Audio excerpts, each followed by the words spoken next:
اعوذ باللہ من الشیطان الرجیم بسم اللہ الرحمن الرحیم شروع اللہ کا نام لے کر جو بڑا مہربان اور نہایت رحم کرنے والا ہے۔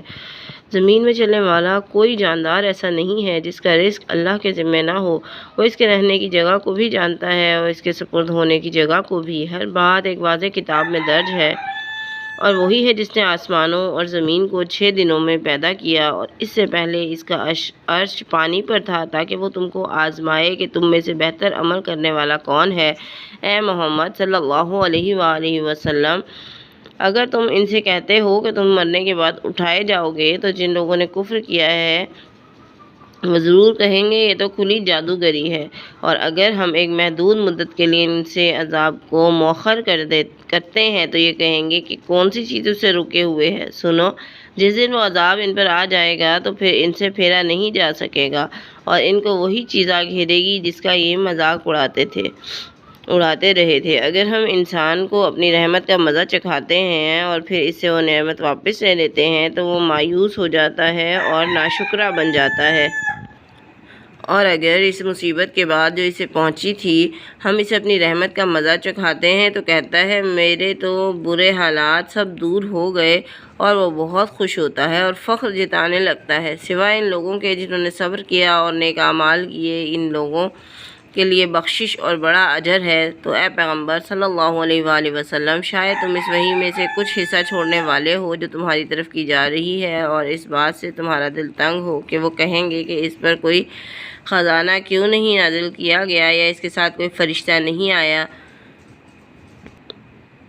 تم تو محض خبردار کرنے والے ہو، آگے اللہ ہر چیز پر حوالہ دار ہے۔ کیا یہ کہتے ہیں اس شخص نے یہ قرآن خود گھڑ لیا ہے؟ تو ان سے کہو تم بھی جیسی 10 صورتیں گھڑ لاؤ، اور اللہ کے سوا جس کو تم بلانے کی استطاعت رکھتے ہو بلا لو اگر تم سچے ہو۔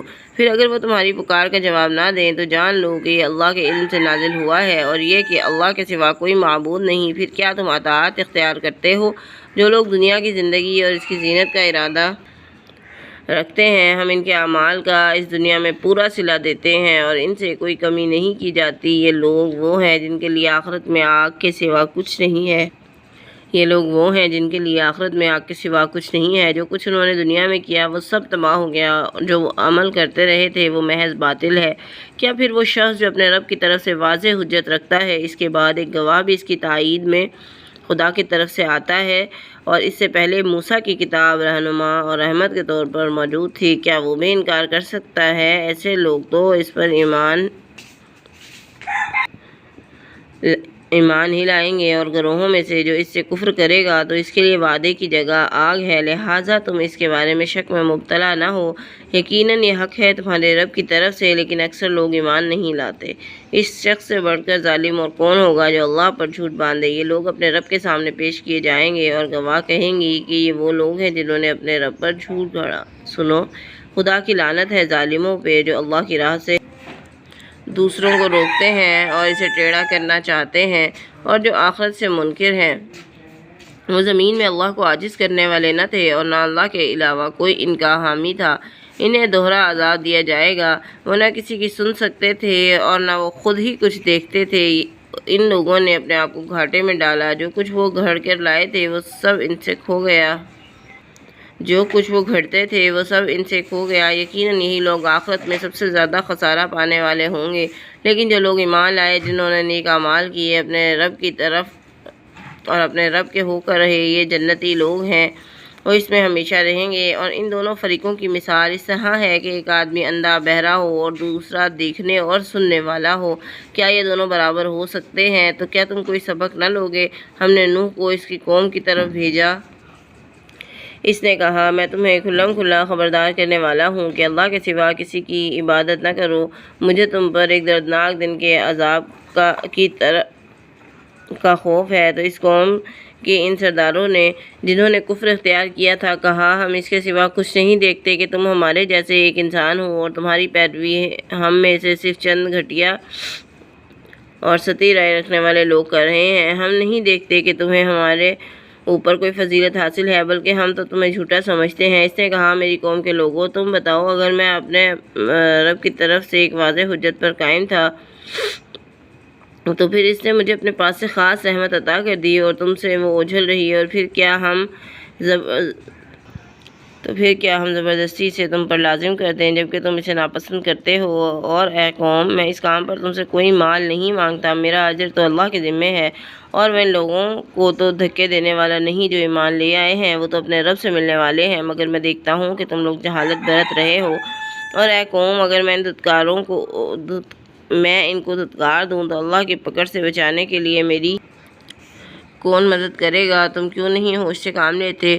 میں تم سے یہ نہیں کہتا کہ میرے پاس اللہ کے خزانے ہیں، نہ میں غیب جانتا ہوں، نہ میں یہ کہتا ہوں کہ میں فرشتہ ہوں، اور میں ان لوگوں کے متعلق جن کو تمہاری آنکھیں حقارت سے دیکھتی ہیں یہ بھی نہیں کہہ سکتا کہ اللہ انہیں کوئی بھلائی عطا نہیں کرے گا۔ ان کے دلوں کا حال تو اللہ بہتر جانتا ہے، تب تو میں ظالموں میں سے ہوں گا۔ انہوں نے کہا، اے نوح، تم نے ہم سے جھگڑا کیا اور بہت کر لیا، اب تو بس وہ عذاب لے آؤ جس کی تم ہمیں دھمکی دیتے ہو، اگر تم سچے لوگوں میں سے ہو۔ نوح نے کہا، وہ تو اللہ ہی لائے گا تم پر اگر اس نے چاہا، اور تم اسے عاجز کر سکنے والے نہیں ہو، اور اگر میں چاہوں کہ تمہاری خیر خواہی کروں تو بھی میری خیر خواہی تمہیں فائدہ نہیں دے سکتی، اگر اللہ یہ چاہتا ہو کہ تمہیں بھٹکا دے۔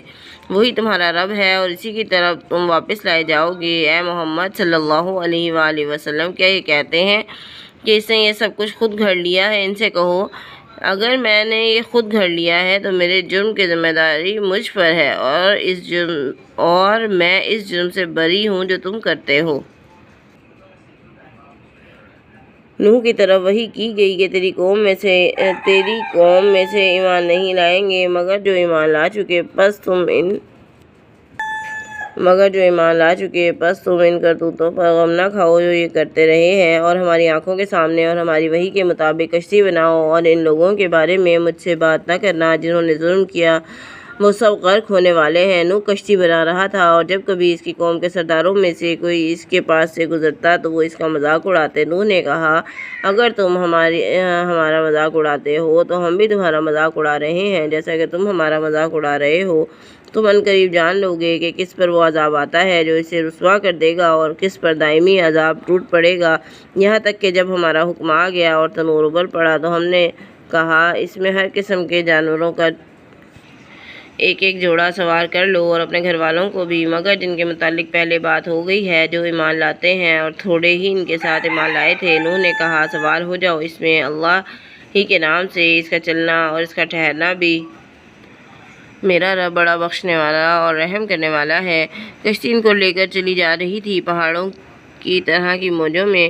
نوح نے اپنے بیٹے کو جو کہ دور فاصلے پر تھا آواز دی، بیٹا ہمارے ساتھ سوار ہو جا اور کافروں کے ساتھ نہ رہ۔ اس نے کہا، میں پہاڑ پر پناہ لے لوں گا، وہ مجھے پانی سے بچا لے گا۔ نوح نے کہا، آج اللہ کے حکم